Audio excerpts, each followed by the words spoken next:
Pada awal video, kita diperlihatkan kepada Sun Gokong yang mengatakan pada gurunya untuk melihat rakyatnya terlebih dahulu sebelum pergi ke barat. Akhirnya sampailah mereka di Gunung Huakko. Tong Samcong yang melihat kebahagiaan Sun Gokong tak tega untuk mengajaknya berangkat mencari kitab suci. Lalu ia pergi tanpa pamit. Namun ia terperosok ke jurang. Untung ditolong oleh Dewi Kuan Im. Dewi mengatakan agar Tong Samcong menerima Sun Gokong sebagai muridnya, karena itu untuk mengandalkannya agar tidak berbuat onar lagi. Tong Samcong pun mengerti. Dewi memberikan cara agar Sun Gokong dapat dikendalikan. Gokong yang merasa tidak berjiwa kesatria jika membiarkan guru sendirian mencari kitab suci lalu menemuinya. Sun Gokong mengatakan ia tetap ingin mengawal guru ke barat. Dan guru pun menyetujuinya. Lalu guru memberikannya makanan. Gokong melihat sebuah topi di situ. Guru mengatakan jika kau suka maka ambillah. Sewaktu Sun Gokong memakainya dan guru membaca mantra, topi itu pun berubah menjadi sebuah pengendali di atas kepala Gokong. Gokong pun merasa kesakitan yang luar biasa.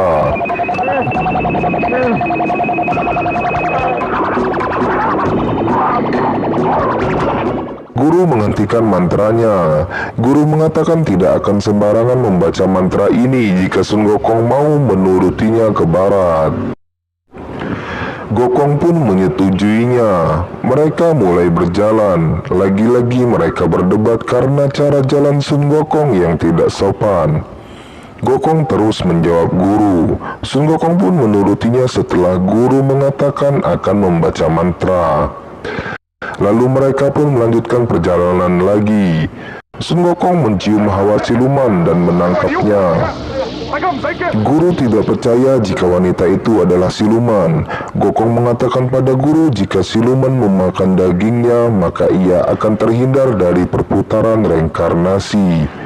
Namun para warga malah melempari Sun Gokong dengan sayuran dan menyiramnya dengan air. Sun Gokong pun marah lalu mengeluarkan toya dan mengamuk. Guru yang melihatnya lalu membacakan mantra. Gokong memohon ampun lalu guru menghentikan mantranya.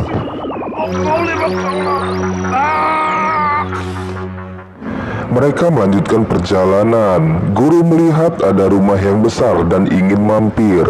Pemilik rumah dan para warga tadinya ingin menghakimi Sun Gokong, namun saat mengetahui itu adalah biksu Tong Samcong, adik Kaisar Tong Taichong, mereka pun menjamunya. Mereka pun mengobrol tentang menantu pemilik rumah yang tampan dan hebat, maka dari itu ia sangat dihargai. Pemilik rumah mengatakan ia sangat beruntung. Warga selalu menyudutkan Sun Gokong dan mengatakan ia adalah siluman. Kesabaran Sun Gokong habis, lalu ia mengatakan pada pemilik rumah bahwa menantunya lah yang siluman. Sekali mencium rumah ini pun aku sudah tahu. Warga pun marah kepada Sun Gokong. Sun Gokong mengatakan bahwa rumah yang mereka tinggali adalah hasil sihir. Warga semakin marah. Lalu Gokong pun membuktikan pada mereka dengan ilmunya. Ternyata rumah besar itu tidaklah nyata. Guru pun tersenyum melihat Gokong. Pemilik rumah itu pun ketakutan dengan nasib putri mereka. Lalu mereka meminta bantuan Sun Gokong. Sun Gokong melihat dengan cermin cahaya lalu mencari siluman itu. Ternyata siluman itu adalah Tian Feng. Lalu mereka pun bertarung. Titik akupuntur Tian Feng terkena pukulan Sun Gokong dan menampakkan kaki babinya. Lalu ia pulang ke rumah. Istrinya menanyakan kenapa Tian Feng terlihat aneh. Lalu Tian Feng keluar lagi untuk membelikan istrinya obat. Namun hawa silumannya tercium oleh Sun Gokong. Mereka pun bertarung kembali. Gokong memukul wajahnya, maka terlihatlah muka babi Tian Feng itu. Tipatkai pun kembali kabur. Ia kembali ke rumah. Istrinya menanyakan obat asmanya dan menanyakan kenapa Patkai menutupi wajahnya. Patkai mengatakan pada istrinya jika ia berubah menjadi buruk rupa, apa sang istri tetap mencintainya. Istrinya mengatakan tidak akan meninggalkannya meski ia berubah menjadi seperti apapun. Namun istrinya malah mati setelah melihat wajah asli Patkai adalah babi. Patkai dendam pada Gokong dan mencarinya.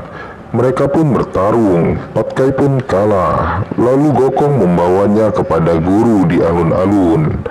Semua warga mengutuk perbuatan Patkai sebagai siluman. Mertuanya menanyakan pada Patkai di mana anaknya. Patkai mengatakan istrinya telah meninggal. Pada saat semua warga menyalahkan Patkai, Dewi Kuan Im pun datang. Ia mengatakan mengapa Patkai melanggar janjinya dengan menikahi manusia. Patkai mengatakan ia putus asa karena pencari kitab suci tak kunjung datang. Lalu ia jatuh cinta pada seorang wanita. Patkai memohon pada Dewi Kuan Im untuk menghidupkan istrinya lagi. Dewi mengatakan ajal istrinya belum tiba, dia masih bisa dihidupkan kembali. Namun ia akan melupakan semua kisah mereka. Patkai pun mengerti dan berterima kasih kepada Dewi. Lalu mereka pun melanjutkan perjalanan. Hari sudah malam. Gokong meminta guru beristirahat di sebuah rumah kosong. Sun Gokong meminta Patkai menceritakan tentang kisahnya, bagaimana bisa ia menjadi siluman babi. Patkai lalu menceritakannya. Sampailah pada cerita Patkai bertarung melawan kera raksasa dan memotong buntutnya. Mereka pun berdebat karena Gokong pun mengingat kejadian itu. Lalu guru menyelah dengan mengatakan itu karena kalian memang berjodoh. Sekarang kalian sudah menjadi saudara seperguruan. Pada pagi harinya mereka melanjutkan perjalanannya hingga sampailah mereka di pinggir sungai pasir hanyut. Mereka bertanya pada penduduk cara menyeberangi sungai. Wanita itu mengatakan bahwa sudah beberapa tahun ini tidak ada yang bisa menyeberangi sungai itu karena perahunya pasti tenggelam. Patkai mengajak guru pulang saja, namun Gokong menawarkan untuk menggendong guru dan terbang ke seberang. Namun lagi-lagi guru tidak mau. Lalu guru melihat di sana ada sebuah perahu. Mereka pun menggunakan perahu itu. Namun di tengah jalan dayung yang Patkai gunakan patah. Lalu arus air pun berguncang dengan keras. Pada saat itu Sun Gokong sedang terbang mencari di mana siluman itu berada. Perahu pun tenggelam dan guru ditarik oleh siluman ke dalam tanah. Patkai kembali ke pinggir sungai dan mengatakan pada Gokong bahwa guru sudah mati dimakan oleh siluman. Patkai mengajak Sun Gokong untuk mengurungkan niat mereka mengambil kitab suci ke barat. Namun Sun Gokong tidak mau, ia masih mencari cara untuk menolong